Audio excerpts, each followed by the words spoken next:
It's tempting to moralize, to say power corrupts or love conquers, or that kings should just mind their paperwork. But maybe the more honest ending is this. Royal mistresses were never really about romance. They were about reflection. Each one mirrored her era, its vanity, its politics, its definition of what women were allowed to be. From Diane de Poitiers glowing faintly with gold dust, to Alice Keppel waving politely at her lover's funeral, to Wallis Simpson photographed forever in exile. They all lived the same paradox, adored and disposable, visible and erased. And when the king finally died, they were left to navigate the quiet. The space between history's footnotes and its fairy tales. Let's stay here for a moment, in that quiet, just before sleep, where candlelight fades and gossip turns into memory.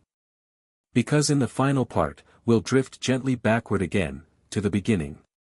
To trace how the idea of royal love without legitimacy shaped art, politics, and maybe even the way we think about fame itself.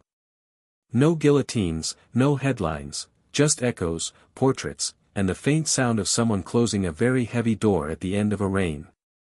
The details don't need revisiting here, too loud, too recent, not very sleepy, but the pattern held. Love, power, outrage, exile.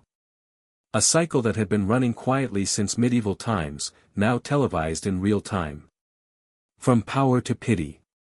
What's striking about this evolution is how the emotional tone changed. For centuries, mistresses represented temptation and influence. By the modern era, they mostly inspired pity, the image of a woman cornered by headlines, losing privacy faster than jewels. The glamour was gone, only the scrutiny remained. The old-world scandals had been intimate, candlelit whispers, handwritten notes, court gossip. Modern scandals came with microphones, tabloids, and the unblinking flash of cameras. It's oddly comforting, in a way, to realize that history managed to recycle the same moral drama, just with better lighting. Back to the theme, what happens after the king dies? So, let's bring the pattern home one more time. When the king dies, everything stops. Titles shift, uniforms change, and the mistress, whoever she is, in whatever century, finds herself on the wrong side of ceremony. The 20th century didn't change that truth, it just made the silence public. Some mistresses reinvented themselves as philanthropists or actresses. Some married quietly and disappeared. Some, inevitably, kept giving interviews they probably regretted. But all of them faced the same cold transition, from being central to invisible. History tends to erase women once their usefulness ends.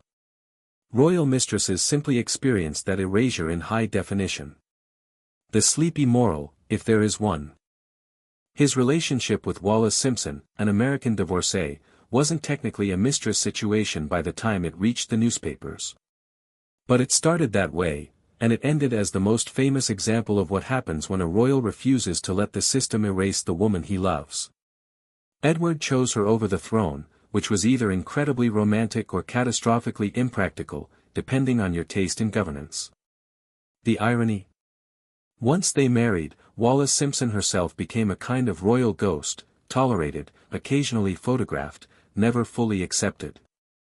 The crown never forgave her for existing, and the press never stopped dissecting her wardrobe. In that sense, she was the ultimate modern mistress, publicly adored, privately despised, permanently famous. Royal rehabilitation in the post-war era. After World War II, monarchy itself was in survival mode. Europe was rebuilding, republics were multiplying, and the idea of an official mistress seemed hopelessly antique. Yet the dynamics didn't disappear, they just rebranded again. Kings and princes continued to have complicated private lives, the difference was that now they were expected to apologize for them. Pensions became settlements. Exile became foreign residence. And scandal became an unfortunate personal matter. It was all the same playbook, rewritten in bureaucratic English. The press, the people, and the myth of romance. By the late 20th century, the monarchy had one new, unstoppable rival, the celebrity press. And for the first time in centuries, the mistress wasn't necessarily the villain. The public started rooting for her. When royal marriages looked cold and arranged, the idea of a genuine romance, however inappropriate, suddenly seemed sympathetic. You can see echoes of this all through the 1980s and 1990s. By the 1910s, the world was mechanized, photographed, and impatient. Romance had become correspondence, scandal had become marketing. Kings could still have mistresses, but it stopped being a private arrangement and started being a constitutional embarrassment. When King Leopold II of Belgium died in 1909, his longtime mistress Blanche Delacroix found herself suddenly stripped of property, income, and protection. The Belgian government moved swiftly to confiscate everything he had given her, palaces, jewels, even furniture, all under the banner of moral reform. She sued, of course, but public opinion was firmly against her. A century earlier she might have retired quietly, now she was front-page scandal fodder. She remarried, lived modestly, and died forgotten, her jewels scattered across auction houses. It's a tidy modern ending, bureaucratically efficient, emotionally hollow. Mistresses in an age of cameras. Let's pause for a second and notice something. By the 20th century, the mistress's tragedy wasn't exile anymore, it was visibility. Cameras democratized gossip. Before, you needed court insiders to whisper secrets. Now, all you needed was a photograph of someone standing too close to someone else. For the first time, the public could see the king's private life, and they judged accordingly. Royal mistresses went from being whispered shadows to living headlines. Every gesture was analyzed, every expression, captioned. And the older rhythm of rise and fall, affection, exile, obscurity, morphed into a new one. Rumor, denial, public statement, quiet nervous breakdown. Progress, in its own bleak way. The Edward VIII experiment. Then came Edward VIII, the king who skipped the mistress stage entirely and went straight to abdication. Her reward was peace, and, eventually, a tidy historical irony. Her great-granddaughter, Camilla Parker Bowles, would go on to marry another future king with an equally complicated romantic history. So yes, the Keppel genes apparently come with a royal job description. The newspapers arrive. By the early 20th century, the balance between secrecy and spectacle was gone. You couldn't just vanish quietly, photographers followed. Editors realized that a blurry photo of a royal companion sold more papers than any foreign treaty. That new visibility made mistresses both famous and doomed. Take Kiki Preston, nicknamed the Angel with the Syringe, an American socialite who became entangled with Prince George, Duke of Kent in the 1920s. Their affair was a swirl of Art Deco glamour, addiction, and whispered tragedy. When the prince died young in 1942, Kiki's life unraveled. Without the protection of royal affection, she became just another society cautionary tale. It was the modern version of exile, not a convent, but column inches. Let's drift sideways to the continent. France, as always, handled things with a bit more flair. Even after losing their monarchy, the French aristocracy still produced men who fancied themselves kings in all but title, and women who perfected the art of surviving them. In the Belle Époque, being a royal mistress shifted into being a celebrated courtesan. The line between scandal and celebrity blurred so completely that you couldn't tell whether a woman was ruined or simply fashionable. Take La Belle Otero, a Spanish dancer who charmed half of Europe's nobility, including various ex-kings, dukes, and wealthy pretenders. When her lovers died or ran out of money, Otero simply kept performing. She bought property, wrote her memoirs, and lived to 95, outliving almost everyone who had ever whispered about her. So technically, she did what all the royal mistresses never could, she made the ending hers. The last of the. Because once the camera was invented, and newspapers discovered that scandals sold faster than sermons, the quiet afterlife of a royal mistress all but vanished. In the old days, exile meant a convent. By the 19th century, exile meant front-page coverage. The Victorians, moral on paper, messy in practice. Queen Victoria's court liked to pretend that mistresses were a relic of the immoral past, something the French did, preferably behind curtains. In reality, her own sons kept the tradition alive with cheerful hypocrisy. Take Edward VII, back when he was still the eternally impatient Prince of Wales. He had a habit of collecting mistresses the way other people collected calling cards. They weren't exactly secret, just tastefully unspoken. His most famous was Lily Langtry, a Jersey-born actress with the kind of beauty that made entire dinner parties pause mid-fork. Lily was witty, well-dressed, and, crucially, didn't take herself too seriously, a refreshing change from the suffocating morality of court life. When the king eventually died, Lily didn't fade into shame or convent life. She became a professional celebrity instead, endorsing products, performing on stage, investing in property. Essentially, she monetized her past before anyone else could weaponize it. In that sense, Lily Langtry was the first royal mistress to master public relations. She didn't apologize, she simply became interesting. Alice Keppel, the polite, polished survivor. Edward's later and longer-lasting mistress was Alice Keppel, elegant, well-married, and discreet enough to be invited everywhere, including family gatherings. She was the prototype for the acceptable mistress, the one who soothed royal tempers and kept everyone civil. Even Queen Alexandra tolerated her, which says a lot about how useful Alice was in maintaining the illusion of stability. When Edward VII died in 1910, Keppel handled the transition with the same tact she'd shown in life. She wept priv. A mistress's correspondence could be both dangerous and precious, filled with secrets the crown desperately wanted to forget. So, in a sense, these women became accidental archivists of their lovers' humanity.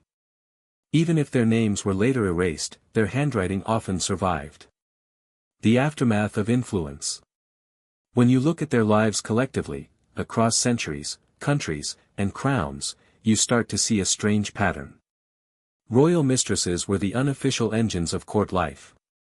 They smoothed tempers, whispered advice, influenced alliances, and sometimes, in the softest way possible, changed the course of history.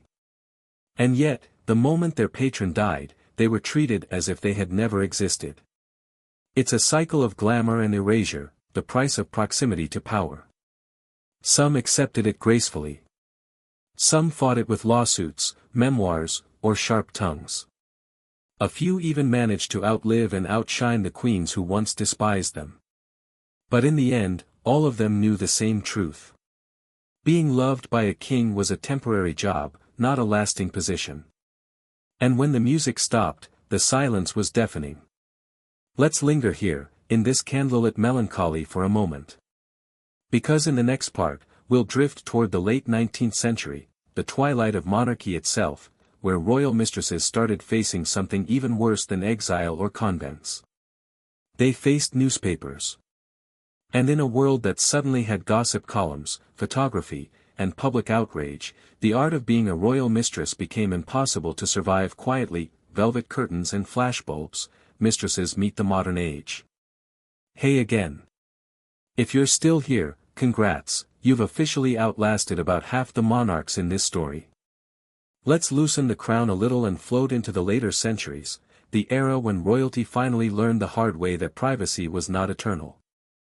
Just two women bound forever by one man's affections, one sanctified by the church, the other by gossip. Russia again, when the empress was the mistress. Now, if we drift back to Russia for a moment, because Russia always delivers, there's a delightful inversion of this pattern. Under Catherine the Great, the mistress became the monarch. And her lovers became the disposable ones. Catherine treated romantic succession the way most rulers treated ministerial appointments.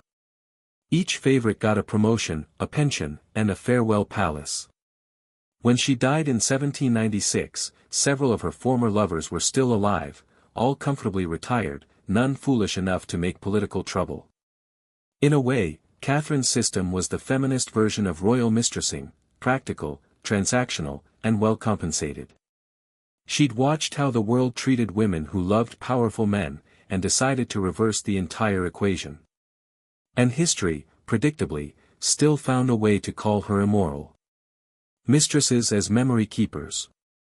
There's another quiet side to this story, one rarely mentioned. When a king died, his mistresses often became the last people who truly remembered him as a person. The courtiers turned him into ceremony.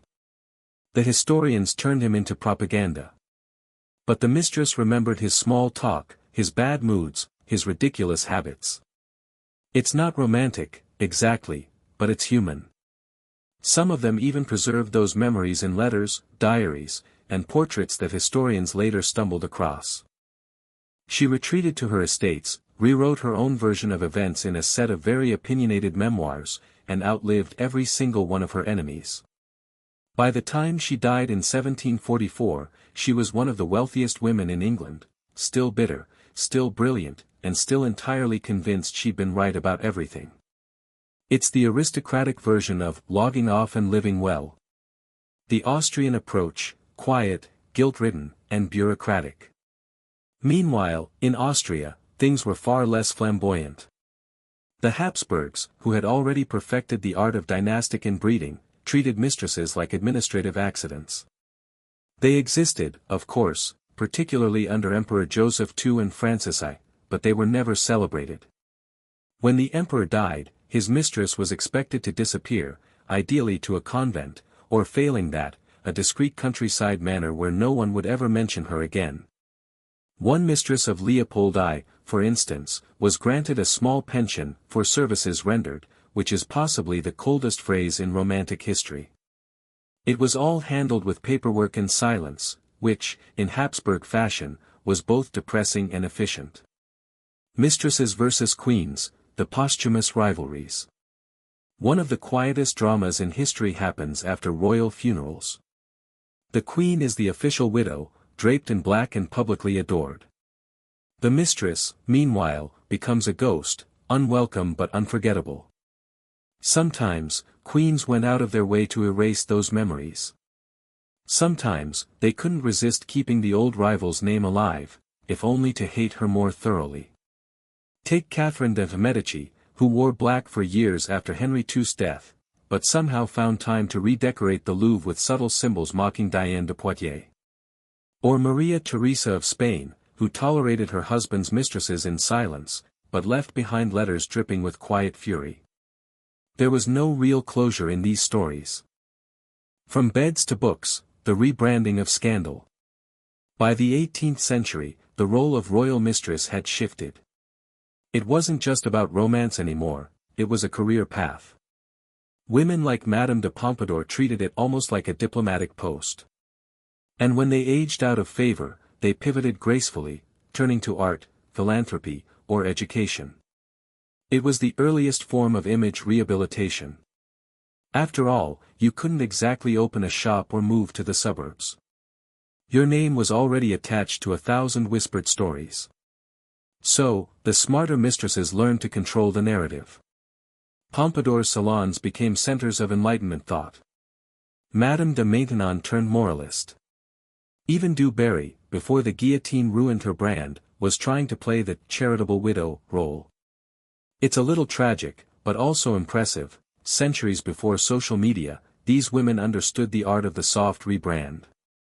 Let's float to England again, and meet a mistress who outlived everyone. Now, over in England, the mistress game was less glittering, more domestic. Take Sarah Churchill, Duchess of Marlborough, not technically a royal mistress, but close enough in influence to count. She was the favorite and lifelong friend of Queen Anne, whose affection for her bordered on romantic. Sarah was powerful, loud, and not remotely subtle about it.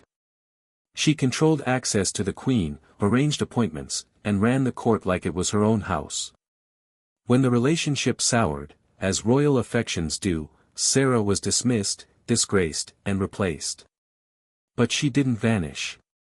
She lived there for 4 years, in peace, teaching and praying, far from Versailles. And when she died, she left behind letters that revealed a woman who had loved power, but loved peace more. It's rare to find a royal mistress who got both. Diane de Poitiers, too beautiful to bury. Let's float backward in time a bit, to another French royal affair, the Renaissance era, where things were even more awkwardly glamorous. King Henry II of France was married to Catherine de' Medici, an Italian princess who brought fine culture, bad luck, and endless political anxiety to the French throne. But from the very beginning, Henry was obsessed with someone else, Diane de Poitiers, a woman 20 years his senior. Diane had known Henry since he was a child, which sounds worse the more you think about it, and she became his lifelong companion, advisor, and lover. She was elegant, athletic, and cultivated. She even wore black and white, Henry's colors, every day. At court, she was untouchable. Catherine de' Medici, his actual wife, seated in the background, forced to smile politely as Diane received jewels and estates. Then, in 1559, Henry died in a bizarre jousting accident. Catherine finally saw her chance. Within weeks, she banished Diane from court, seized her chateau, and took back the royal jewels, including a particularly extravagant pearl necklace. Diane, ever the graceful realist, retreated to her estates and lived out her years quietly. She was left alone, respected, but exiled. And centuries later, when her tomb was opened, the world discovered that even in death, she had refused to fade. Her remains showed signs of having ingested large amounts of gold throughout her life, part of a then popular elixir of youth. Ironically, it probably killed her. But at least she died glowing. Hey again. Still awake? Barely? Good. Because we're now in the twilight years of the royal bedchamber, that faint candlelight flicker that happens after the king is gone, when everyone suddenly pretends they didn't know who you were. Tonight we're following a few of the rare survivors. The women who didn't just vanish after the crown changed heads, they adapted, disguised, or, occasionally, won. They're the ghost voices of old courts, once whispered about, now politely ignored in history books. So, let's start with one of the cleverest of them all. Madame de Maintenon, the mistress who became a queen, sort of. Louis XIV, the Sun King, was not known for moderation. He had mistresses the way other men had hats, and he wore them with the same flourish. But one of them, Madame de Maintenon, was different. She wasn't beautiful. She wasn't scandalous. And she didn't start out as anyone's idea of royal material. She was the governess to the king's illegitimate children, the ones he'd had with his earlier, far more glamorous mistress, Madame de Montespan. You'd think that would be an awkward household dynamic. And yes. It was.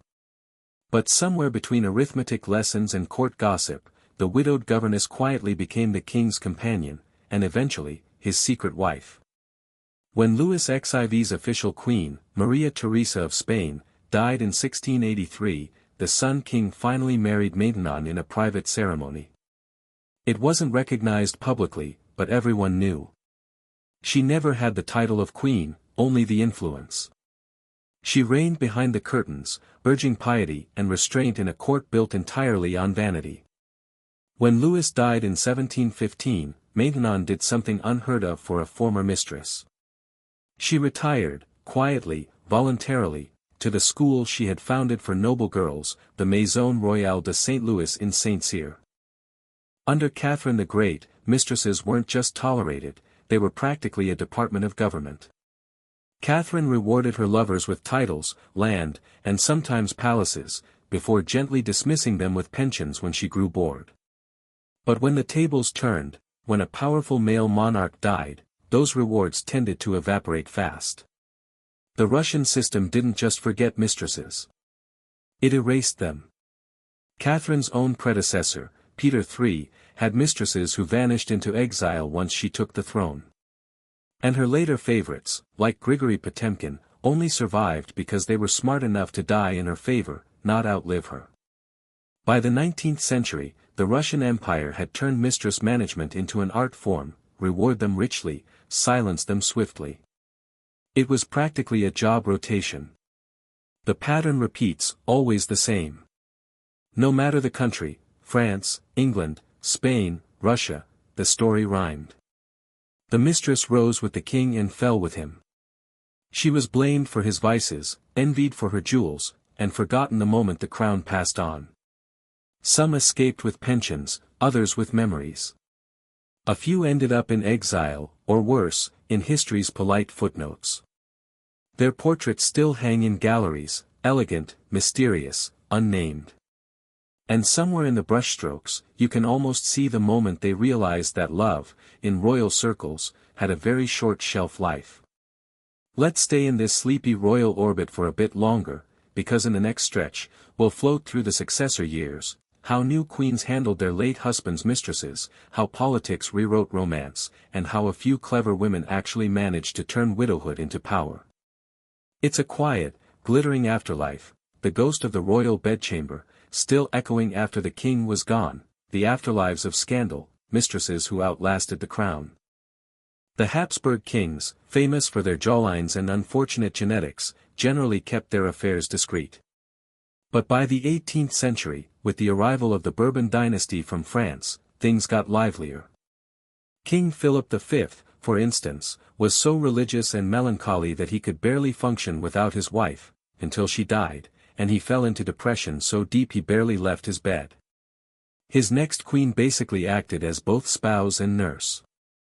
There was no mistress here, just exhaustion. But his son, Ferdinand VI, had a bit more spark. His mistress, Maria Barbara de Braganza, actually became his wife, proving that occasionally, in royal circles, you could promote yourself from mistress to queen. Though it usually required someone else to die first.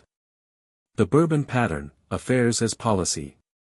By the time we reach Charles III of Spain, things have become politely French again. Mistresses were tolerated as long as they didn't embarrass anyone. The Spanish version of the maîtresse en titre came with less glitter and more guilt. These women were often married to courtiers, forming quiet arrangements that everyone pretended not to notice. And when the king died, they were usually sent to convents. Spain loved that solution, it looked merciful and moral, while neatly removing any potential for gossip. Imagine spending years in silk and lace, then ending up gardening with nuns. You'd almost hope for a guillotine at that point. Russia's royal romances, love, power, and inevitable exile. Now, let's float northeast, to Russia, where everything was colder, larger, and slightly more fatal. The Russian imperial court turned mistress culture into high political theater. Tsars and tsarinas alike had favorites, and the consequences were dramatic. When Edward died, she was stripped of her property and banished from court. The chroniclers called her greedy and immoral, which, to be fair, was basically the job description. She lived in obscurity afterward, which in medieval England was probably the best she could hope for. A few centuries later, Barbara Villiers' great-granddaughter, Henrietta Howard, would become mistress to George II, a man who made up for his lack of charm with sheer predictability. Henrietta was polite, witty, and deeply bored. She endured years of court politics before retiring to a country estate once she realized she'd reached the peak of her usefulness. She outlived everyone, including the queen who had hated her. Which, honestly, feels like the best revenge possible. The job description no one wanted to write down. Across Europe, being a royal mistress was both a privilege and a trap. You got luxury, but no legitimacy. Influence, but no safety. Everything depended on one man's affection, and on how quickly someone younger or more interesting could take your place. And when the king died, that affection evaporated into politics. New regimes couldn't afford reminders of the old king's indulgences. Mistresses were inconvenient. They knew too much. They owned too much. And sometimes, they looked too good in portraits to be forgotten gracefully. Let's float over to Spain, where scandal was subtly Catholic. Now, if you think the French and English had drama, let's drift quietly over to Spain. Spanish courts were far more rigidly Catholic, meaning public mistresses were officially frowned upon, which only made the private ones more interesting. Meanwhile, across the Channel, the English had their own way of mishandling mistresses. They never made it an official court position, it was all private arrangement and gentle discretion. Which sounds nice until you realize it meant the women were entirely unprotected. Let's start with the Restoration era, where discretion was not exactly King Charles II's strong suit. The merry monarch's merry mess. Charles II reigned from 1660 to 1685, and he made up for the Puritan years of Oliver Cromwell by turning his court into one long party. He had many mistresses, many. The two most famous were Barbara Villiers, who specialized in being glamorous and terrifying, and Nell Gwynn, who specialized in being funny and charmingly lower class. Barbara was beautiful, scandalous, and relentless. She used her influence to secure titles and wealth not only for herself but for her many children, several of whom she insisted were the king's, with varying degrees of plausibility. When Charles died, Barbara was prepared. She had land, money, and enough blackmail material to keep herself comfortable. She lived on, fiery and bitter, dying in luxury but unloved. Nell Gwynn, on the other hand, was the Cinderella of mistresses, witty, kind, and genuinely adored by the public. She begged the dying Charles to "let not poor Nellie starve," and to his credit, he told his brother and successor, James II, to make sure she didn't. Miraculously, James kept his word. Nell lived quietly afterward, dying of illness a few years later. Her funeral was well attended, which, for an actress-turned-mistress, was a small miracle of respectability. So yes, not everyone ended badly, but that was mostly luck. The unlucky ones, England's forgotten favorites. Most English mistresses weren't as fortunate. Take Alice Perrers, mistress to Edward III in the 14th century.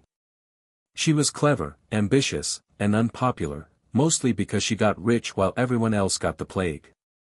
And yet, for all the satin and splendor, it was still a role that vanished the second a heart stopped beating. Take Madame de Pompadour, the famous favorite of King Louis XV. She was charming, witty, politically savvy, basically the HR department of Versailles. She arranged appointments, influenced foreign policy, even planned royal architecture. And yet, she died before the king, which was honestly the best possible outcome for her career. Because when Louis himself finally went, his last mistress, Madame du Barry, didn't fare nearly as well. Madame du Barry, from diamonds to the guillotine. Madame du Barry was everything a late Bourbon mistress wasn't supposed to be: beautiful, uneducated, and scandalously from the lower class. Louis XV adored her. The court despised her. She was blamed for the king's laziness, his spending, and the general moral decay of Versailles, which, to be fair, had been decaying since about 1682. When Louis XV died of smallpox in 1774, du Barry's entire world disintegrated overnight. The new king, Louis XVI, and his fresh, moralistic queen, Marie Antoinette, wanted nothing to do with their late predecessor's mistress. Within days, du Barry was banished from Versailles. Her jewels were confiscated, her carriages repossessed, and she was sent to live quietly in a convent. Imagine going from royal balls to morning prayers with nuns who definitely knew who you were. She did eventually return to society, but not for long, because when the French Revolution came knocking, no one cared that she was no longer in favor. Her reputation as a symbol of royal excess made her an easy target. In 1793, Madame du Barry was guillotined, weeping, begging for her life, and allegedly crying, "Encore un moment, Monsieur le Bourreau, just one more moment, Mr. Executioner." The crowd, apparently, wasn't feeling generous. So yes. For royal mistresses, dying first was the ideal career move. English royalty, a bit more discreet, but just as. What happened to royal mistresses when the king died? Hey guys. Tonight, we're stepping softly into the quieter corners of royal history, the ones lined with silk curtains, scandal, and uncomfortable silences after funerals. So, dim the lights, settle in, maybe pour yourself something a little decadent, because tonight we're asking one of history's most awkward questions. What happened to royal mistresses when the king died? Because it's easy to picture them in the glamorous years, the jewels, the palaces, the whispered gossip in candlelit corridors. But the morning after the crown changes heads. That's when the music stops.